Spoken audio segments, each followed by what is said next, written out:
Hello guys and welcome back to the channel. It's been a while. My name is Ewotstus and today I want to review a book which I didn't thought I would like necessarily.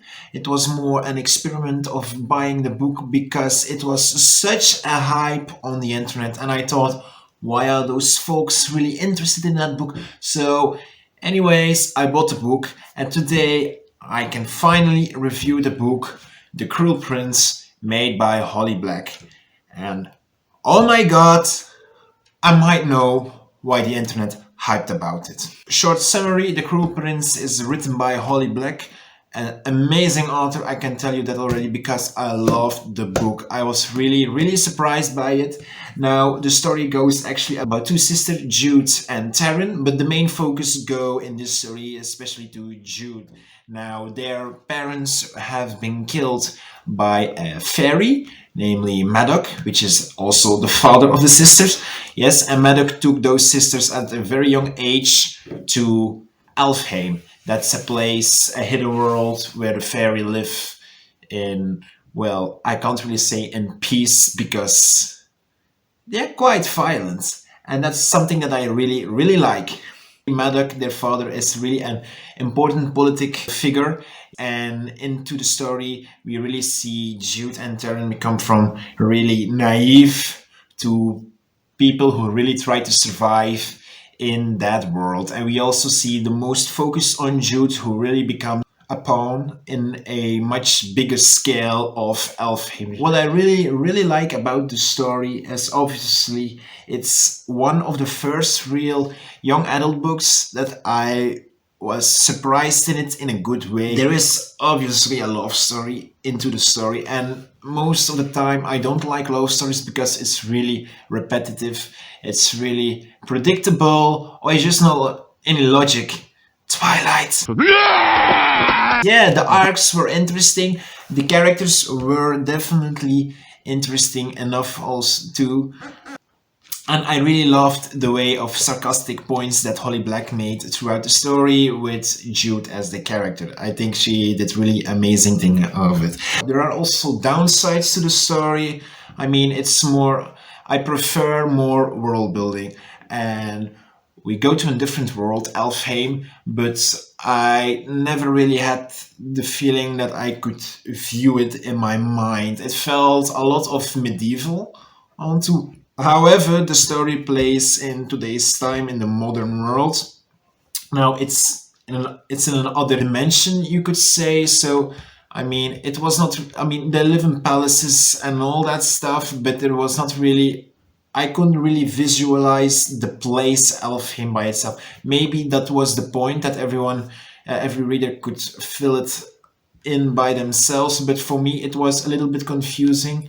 But it was not that confusing. I'm just the person who likes world building. So the world building, it doesn't necessarily explain it all. It doesn't necessarily explain all the habits that the elves have, why they actually hate the humans, why they despise them. It's not really been said why they live also in another dimension, or why they seem to have also the ability to conquer the human world. So why haven't they done that? Those are all questions that I think through world building that could have been explained, and those questions haven't been. Now, is that a big problem to the story itself? No, it's not a big problem because that's not where the focus of the story lies. So it's something that could have been pushed aside without any problem. I need answers, okay? The plot itself started slow.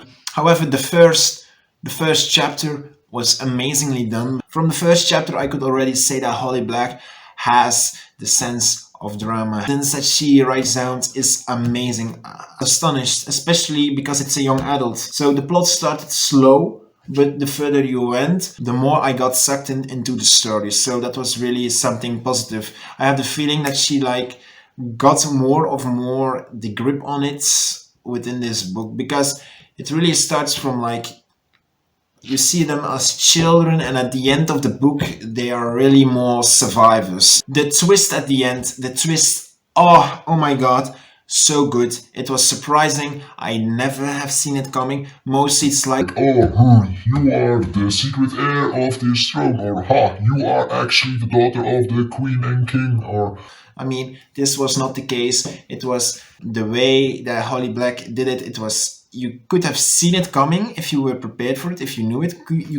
If I look back to the pages, I can see, oh right, this is when she decided to do this or to do that. But she manipulated everyone. The characters, Holly Black really focused clearly on the main character Jude, which is normal, right? And a few characters besides Jude, like Taryn, Maddox, and also Declan. And she really gave them depth. She gave them really story. You really started to care. You saw motivation. But it was only by those characters. There were other characters throughout the story, obviously, who didn't have that kind of treatment. And I think that's kind of a shame because they were really interesting characters. One of those are obviously the Assassins of Dane, for example, where Jude has to cooperate with. And I think those characters have incredibly a lot of potential to stand out also as assassins. But I think Holly Black had to held herself in because they really have potential. I mean, I really like those assassins, okay? I can't help it. But and I think that she could have written more about those, but also about the others. But I really tried to guess the whole time from who the title. I think the title is really important in the sense of if you can't explain the title, then you don't understand the book, right? And the Cruel Prince. Now, there are multiple princes in Elfheim, so I really was questioning who is actually the Cruel Prince. And in the beginning you think, oh, it's really obvious, it's really that person. But the further you go into the story, you realize no one is innocent, and then you start to think from who is actually more cruel. Sorry, everyone does horrific things, one a little bit more than the other, but in the end of the day, even Jude, she did things that are not really forgivable, I guess. Now, I really enjoyed this book. I finished it actually pretty quick. I was surprised by it that I invested so much time in it because I think young adults, they have so much potential, but they're always so focused on I mean, I can make a whole video about complaints about young adults. I believe that I will buy the second book of it because I need answers. The ending is so well done. They left me hooked. They left me with questions and I want to know more. So yeah, this book, it's a jewel in the sense of it stands out within young adult. And I think that's something that the people who read a lot of young adults really needed it. It's really repetitive, and I think this book really stands out in the sense of that it is not. And I believe that's one of the secret ingredients why this really became a very well received book for the audience, because I mean the dialogue was just masterful written. You really get interested into Jude. So yeah, this is really interesting for young adults, like I said before, and also for people who wants to give fantasy really a shot, because it's not with a high standard. You don't really have to understand everything about fantasy, or you know, the magic system is not hardcore if in any sense, and the world building is, like I said before, really low, so you can. So that's my opinion about The Cruel Prince. And yeah, Holly Black, I would say, nice, well done. This is the first book that I read, and you surprised me. So yeah. Now, if you enjoyed this video, please do not forget to like, subscribe, do stuff like that. Leave a comment behind. What do you think? Who is the real Cruel Prince in Elfheim? Please let me know. See you later. Bye.